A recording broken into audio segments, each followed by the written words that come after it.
This is Shane Gibson's Sales, Social Selling, and Influence podcast. Today's podcast is focused on a day in the life of a social seller, digital, social, and virtual sales daily disciplines. Why I want to focus on this today is I've talked a lot of high-level strategy over my last few podcasts on trends that are coming up, approaches that we want to have as a digital first organization. But I wanted to drill right down to the front lines for us as sales professionals and really look at what is it that we need to do to truly be effective in social selling. What do I do daily? What are the KPIs, key performance indicators, I should be focused on as a social seller? So let's talk about social sales. I feel like I shouldn't have to share this at this point in the game. We're over a decade into what I see as a social selling and digital first movement. But still I ask people, is this really something my people should do? Or this is kind of difficult or challenging. Is it worth it? Or I'm kind of busy doing the things I've always done. Why would I change the way I do things? So I wanted to share some quick stats off the top. For those of you who are already converted into the world of digital first selling, I apologize, but I want to kind of share this, maybe even to reinforce for those of you who are listening who are already deep into this process, that yes, you've made the right choice to invest in social selling. So a recent study, and this came out a little over a year ago from LinkedIn, and what they did is they looked at salespeople who were using LinkedIn Sales Navigator, and they were in there on a daily basis using it in a disciplined fashion, and they compared it to other salespeople on the same teams who were also having access to LinkedIn Sales Navigator, but maybe not using it as effectively. And so if you've ever seen the LinkedIn SSI, if you haven't, looked up LinkedIn SSI or Social Selling Index, and you can actually get a free report on what your social selling score is within LinkedIn. And so they took the top performing social sellers and compared it to average social sellers within these organizations and compared their results in sales. So here's what they found. Social selling leaders create 45% more opportunities than their peers with a lower social selling index. What they also found is that social selling leaders are 51% more likely to reach their quota. And they also found that 78% of social sellers outsell peers who don't use social media whatsoever in their sales process. Of course, one of the things that I found when I did my own study in partnership with the Canadian Professional Sales Association is that 50% of all sales professionals in Canada, which aren't using social selling on a daily basis, missed quota last year in comparison to over 75% that used it hit quota. So why I share this, of course, is a significantly higher chance of us missing quota if we're not really utilizing these tools. I would probably hazard a guess that in the last year, because most of us have been forced to be completely remote in our sales process, that the number was closer to 100% of the people who weren't using digital and social selling in some way probably missed quota last year. So another stat that I find interesting, and this one was actually from Forrester, and this was done just 24 months ago. And they looked at B2B sellers, so business-to-business sellers who embrace social selling were 72% more likely to exceed quotas than their peers that didn't. So kind of similar results we're seeing here from three different sources. The reality is we need to be social selling. So the challenge, of course, and this is, for me, is that it's not about one brilliant viral video. It is actually about daily disciplines. And it makes me think of this quote from Alan Rickman. And what Alan said, of course, the late Alan Rickman, great actor, said, I think there's some connection between absolute discipline and absolute freedom. And I think that's a lot to think about as far as a quote. It carries a lot of message in it, even though it's a short quote. And what I really like is that concept that absolute discipline, a full commitment to a new discipline, will give us absolute freedom or results in our selling. That's my true belief. So the challenge, of course, is an absolute commitment to social selling and digital selling can also look like an absolute waste of time. We can quickly become ineffective. Too much screen time, as we know, begins to erode our effectiveness. too much time scrolling. The average person scrolls about 300 plus feet a day on various channels, social channels on their smartphones on a daily basis.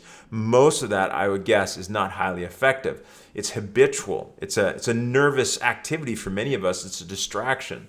And so I think it's important that, yes, social selling is a very powerful tool, but also we've got to realize that we can go from social networking to social not working pretty quickly. And so really the key here is to have daily disciplines. And so I wanted to share with, in my mind, what the daily disciplines of a highly effective social seller are. Now, I've got 12 here in a list of 12 things I think that we should be doing on a daily basis, literally measuring them and checking them off as we do them. And when I read them out at first, it looks like, wow, that's a lot to do. But in fact, by having a set group of activities around social selling, you'll actually spend less time on LinkedIn and Twitter and Facebook and Instagram than more. The goal is to have strategic goals, to get in, do the right things, and then get out and get back to doing the other aspects of selling and growing our business we need to do. And hopefully getting outside to enjoy some fresh air at the same time. So the day in the life of an effective social seller, in my mind, looks something like this. I'm going to go through 12 steps. So first thing, in the daily disciplines, and actually I've posted this as a visual out of one of my slide decks on my blog at closingbigger.net. So if you go there, you'll find this as a list, closingbigger.net. If you go to this podcast post, and here are the daily disciplines. Number one, get up in the morning or into the office. So if you're working from home, it's me. I get up in the morning, I roll to bed, I grab a coffee, and I do the first thing I do is I check for signals. So I use Nimble CRM. Some of you may use a competitive tool like HubSpot's email tracking system. Doesn't matter which, or Yesware, or I know Zoho CRM and Salesforce has something similar, but it notifies me who's opened my emails. So I'll know who's opened my emails and interacted with my content. And so that's one of the first things I do in the morning is I check who's engaged with my content, downloaded proposals and whatnot, and see if anybody needs an immediate follow-up. Then, of course, I check for likes, retweets, comments, and private messages on the major platforms I'm on to see if there's anything inbound that's urgent or needs immediate engagement. So that's kind of first thing in the morning for me because things happen overnight. I work in different time zones. There's people who get up earlier than me, people from back east who I do business with. So that's my first step is to really check inbound signals or opportunities to engage. Second is the next thing I do is I visit top client and top prospect social profiles for updates and opportunities to engage. So I have a list within my CRM of what I call A category clients. Those are the 20%ers that give me 80% of my business, and A category prospects. Those are the potential 20%ers that will give me 80% of my business moving forward. And so what I do is I have a list of them, and each day my CRM triggers that a certain number of them, I'm going to actually go look on their profiles to see what they've tweeted recently, what they've posted on Instagram, what they've posted to LinkedIn, any questions they've asked somewhere, or other key relevant platforms. I don't follow a lot of my CEO clients on TikTok yet, but that might change. And so from this perspective, what I'm looking for is opportunities to actually comment, interact, ask a question, and develop and keep mind share with them. So I'm keeping my finger on the pulse with them, but it's also a proactive engagement process. It's kind of like accidentally bumping into your key account at Starbucks in the lineup and saying, hey, good morning. And that's really how are things going? And I noticed you did this press release, congratulations. It's that type of outreach. So that's the second thing that I believe a good social seller will do. Third is look for trigger events on LinkedIn, Facebook, Instagram, and Twitter. So Craig Elias, great sales author and speaker, developed a whole discipline and was one of the first people to kind of coin this term trigger events in sales. And so a trigger event is any major change or shift or event that drives a potential opportunity. So often with change or an event, there's opportunity. So a trigger event on LinkedIn, I could notice that someone posted a piece of content about a new program their company's offering. That's actually an opportunity for me to go and engage. A trigger event could be a promotion. It could be a notable anniversary. A trigger event could be a product launch. On Instagram, a trigger event might be somebody posting information about an upcoming conference or photos about a company event that I can go in and with context begin to interact. But it also may give me insights on where their company is heading, what direction they're going, and give me the competitive intelligence to actually reach out to them. So third thing is I'm looking for trigger events. Then fourth is I'm going to thank people for following me or on LinkedIn or Twitter, for instance, or I'm going to follow back or accept connections with other people, and I'm going to thank them for doing so. So I know one of the things I try to do is if a notable person on Twitter has followed me, they're a key account, an influencer, a potential client, another author, you name it, is when they follow me, I don't just say, hey, cool, so-and-so followed me. They'll follow me. I'll actually spend some time to look at their profile, see what they're about, and send them a personalized message, or publicly just tweet them and say, hey, thanks, Fred, for connecting. Have an awesome day. Hope things are going well in Austin, Texas, or whatever it might be. So fourth is to be gracious, to thank people for connecting with us, to reciprocate following, and to make new connections. Then the fifth step, my fifth daily discipline, is to add offline connections and cross-platform connections to LinkedIn, Instagram, and Twitter. So if you're out in the community and networking and you get someone's business card, I might talk with them briefly and I'll just let them know, hey, great to meet you. Hey, I might reach out on LinkedIn if that's okay. And I'll actually just say that casually and they'll say fantastic. Or I'll say, are you on Instagram and Twitter as well? And say, yeah, I'll find you there too. And that's literally all I say. And most people will say, hey, great. And sometimes they actually find me before I find them. But on the other side, if I'm connected with someone on Twitter and there's good banter going back and forth, or Instagram, for instance, I will proactively go out and find them on LinkedIn, which is more of a business platform and more business context in many cases to make an initial interaction. And so it allows me redundant connection points or multiple contact points with the same people. On the other side, the other piece around adding connections is that if I've got one connection in that company, I'll use LinkedIn Sales Navigator to find the other key accounts or connections within there that I should also be connected with. So number 6, and this is key, is yes, I'm checking for signals. Yes, I'm visiting other people's content. Yes, I'm looking for trigger events, and then I'm thanking people, and I'm making sure I'm adding people from all of my networks. Is 6. The other one is I'm going to curate and create 1 to 2 great pieces of content daily. So, and it depends upon the platform. So LinkedIn, I tend to put out 1 to 2 pieces of content daily, and they tend to be curated content or archived content from my blog or videos I've created in the past that I continue to feed out on a regular basis. I tend to create 1 to 2 brand new pieces of content a week that will go out on LinkedIn, and the rest is either curated or recycled to save me some time. If you're a sales professional, you're not a content creator, that means you're taking content from your company, from blogs, from reports, from other channels, and you're going to curate it, plus relevant news, insights, studies from third parties that would resonate with your audience. But the key is I'm going to share 1 to 2 pieces daily. Now, Instagram might be 1 to 2 photos daily or a few Instagram stories daily. Twitter, on the other hand, you can get away with and probably need to be posting and tweeting content at least 6 to 7 times a day just to maintain a pulse and be somewhat visible to your audience, because the half-life of a tweet is about 15 minutes compared to LinkedIn, which continues to push your content for a week or more once you post it. So curation is number 6. Number 7 is ask for introductions on Facebook, LinkedIn, and Twitter. So number 7 is I find really interesting is a lot of salespeople will do cold outreach, but for some reason they won't take the time to see who's also connected to that person already and ask for an introduction. And if the person you're asking for an introduction from, if you have a lot of credibility with them, if you deliver great service, if you've got a good relationship, they'll often give you a nice endorsement as well as they give you the intro to that person. And so what I've found is that although it's more work to get somebody else to make the introduction, it almost always warms up the connection and there's more rapport instantly. So get in the habit on a daily basis of asking, even if it's just once or twice, but asking for introductions to key people in other people's LinkedIn, Facebook, and Twitter networks. Number 8, do something community focused. So give back, participate in something. Share a blog post from a local charity or a fundraiser from a local charity that you want to support. Put it out there. If you see a new author who's just written a book and they're just starting out in their area of discipline, or they're rebranding and they've self-published, man, share their book, help them out. If you see a local artist who's doing something cool, promote it. The point is that use your brand to also do something within the community and do something bigger than your brand daily. Number 9, engage with key influencers of your micro niches and greater community as a whole.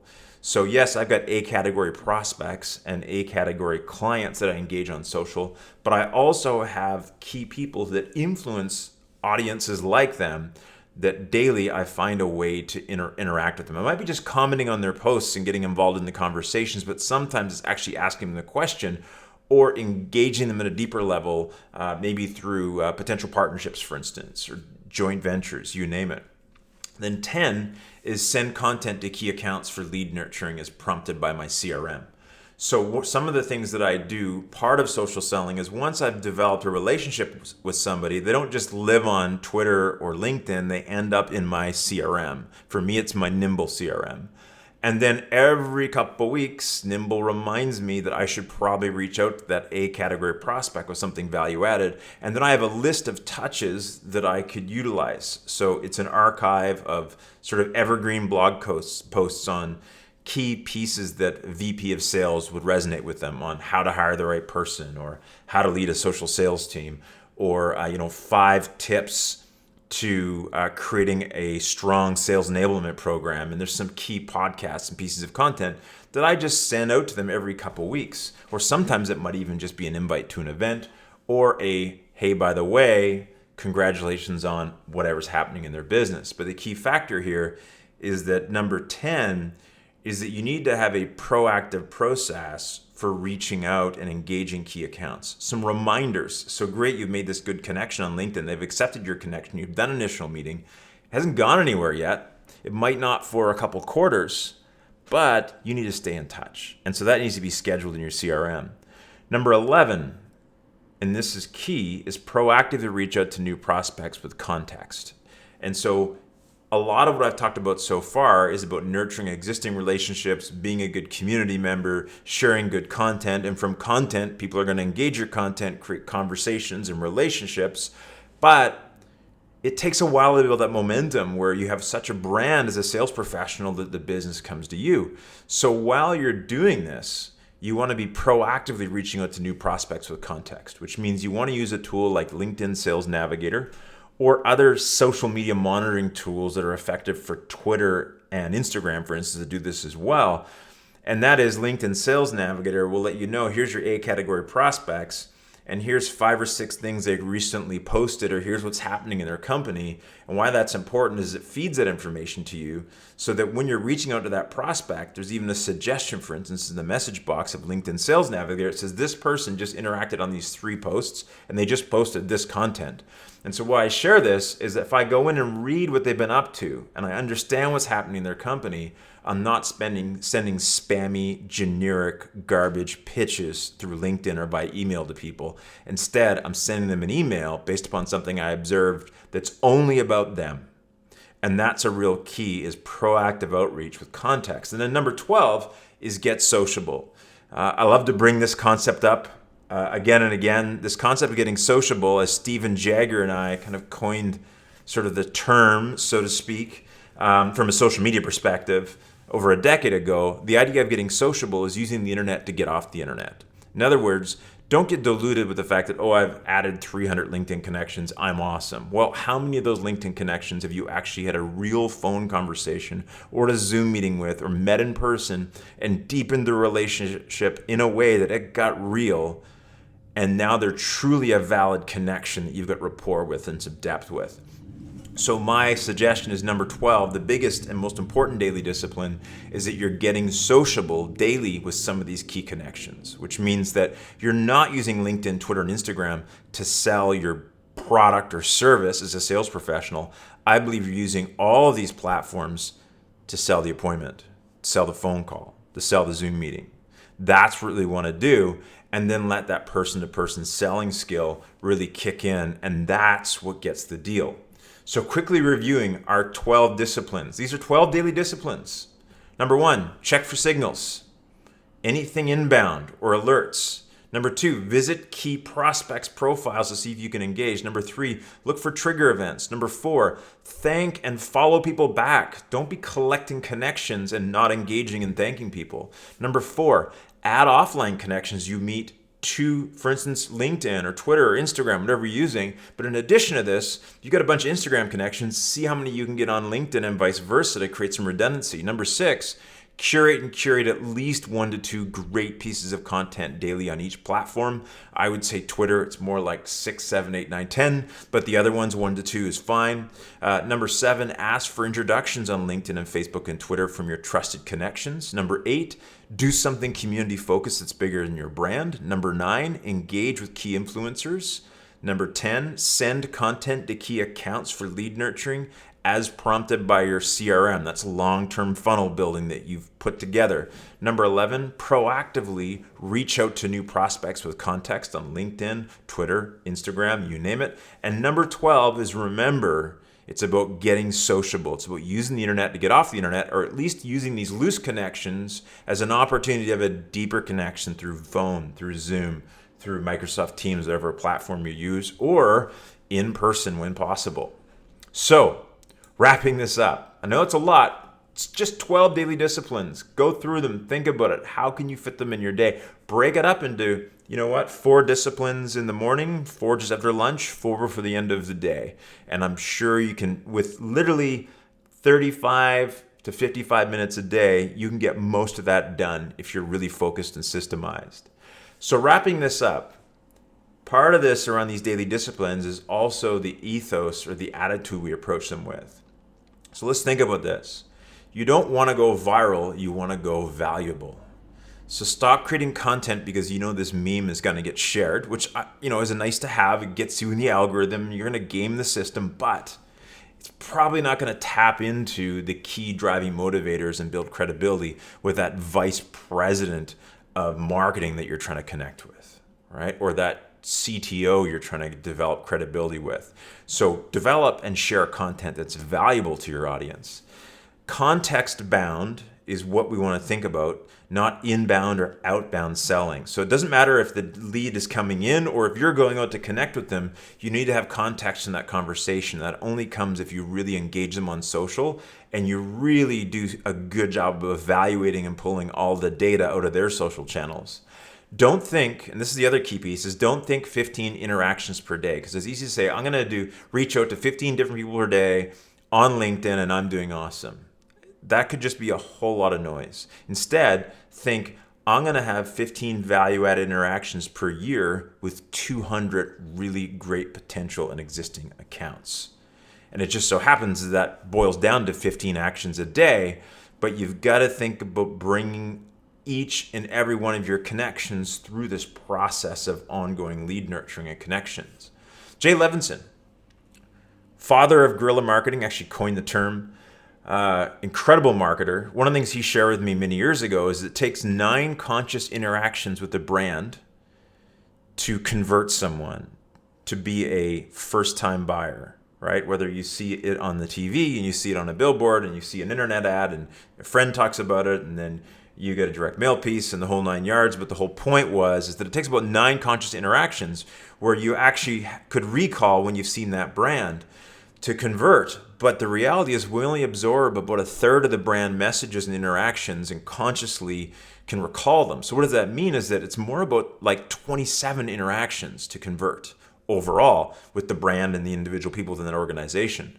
So it takes time to build trust and mind share. And if you've put one piece of content out, if you interacted with someone 3 times, it's not about giving up at that point. In fact, another thing Jay Levinson said, what I like it, he says, is more money's been wasted on good ideas in marketing that have been given up on than bad ideas in marketing.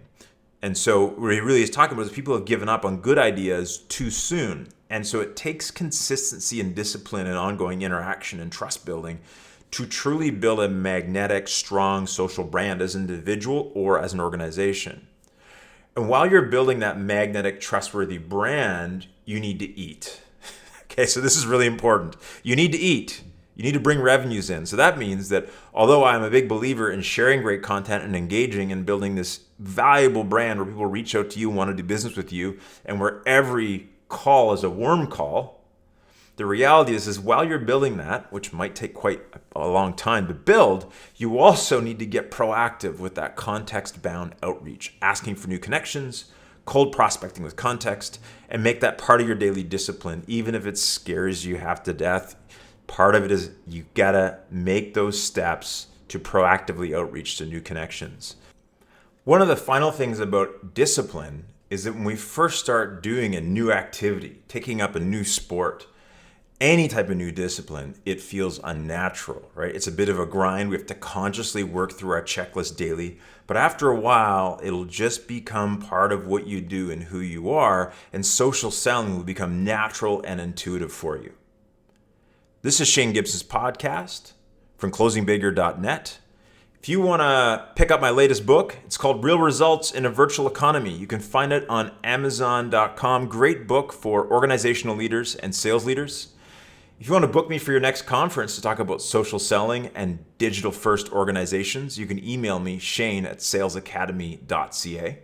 If you haven't already, I'd love a review on Apple Podcasts of this podcast. Much appreciated. And of course, I'm at Shane Gibson on everything. So wherever you like to hang out, I'd love to connect with you. You can find me at Shane Gibson on Instagram, at Shane Gibson on Twitter, and of course, linkedin.com/in/Shane Gibson.